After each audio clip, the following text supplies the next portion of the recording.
All right, we love doing these 5-minute Red Sox updates. And what I like to say that categorizes Monday night in Houston is a slice of humble pie.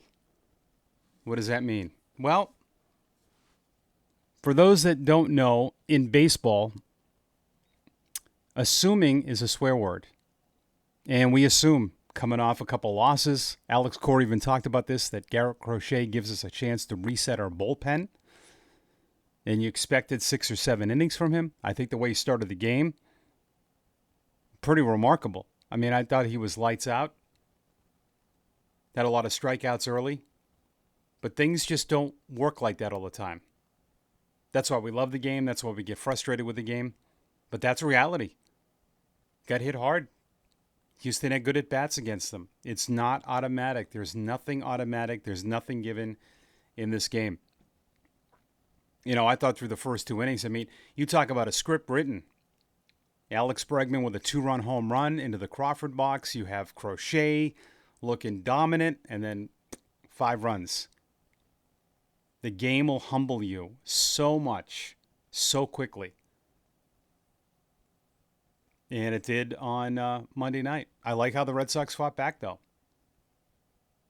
I like the at-bats. This is why I like having an older guy like Yoshida off the bench to pinch hit.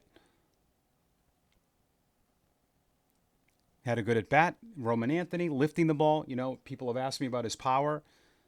He'll do that. You know, he's trying to lift the ball there. But he's good enough power where he can hit the ball. The left field line drives are going to go out. We have only scratched the surface from Roman Anthony. Trust me on this.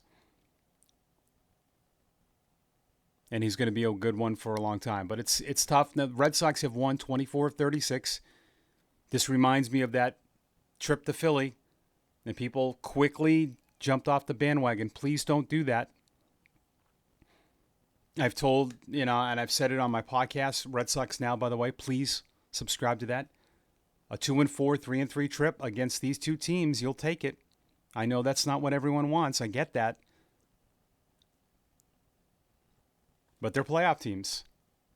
And you're on the road. And you swept Houston at home, beating Brown and Valdez. Now, Brown pitched well in that game, but you beat his starts. And this is how it goes. And you got to come right back at it. You got to try to finish strong. I'll take 2-4. I know that stinks in the eyes of a lot. I get it. But as we wake up on August 12th, and I know the Red Sox have lost 3 in a row. Seattle has won 7. They're now that wild card. The Red Sox only have a 1.5 lead on that last wild card because Cleveland continues to hang in there. So does Texas. So you got, maybe Kansas City 4 back, but I'm pretty much going to go Boston, New York, Cleveland, Texas for 2 spots. That's what I'm going to do. 4 for 2. You got 42 games left, and I think if you get to 25 wins and get to 90, you're a playoff team. Houston's really good, 67-52. You're now 4.5 behind Toronto, but I think for me, it's getting in the playoffs. If this team gets in the playoffs, gets 90 wins, what were your expectations preseason? And I think you have to stick with that. You know, I've gotten a lot of people, oh, no, my expectations have changed once I've seen them play. Well, they really shouldn't.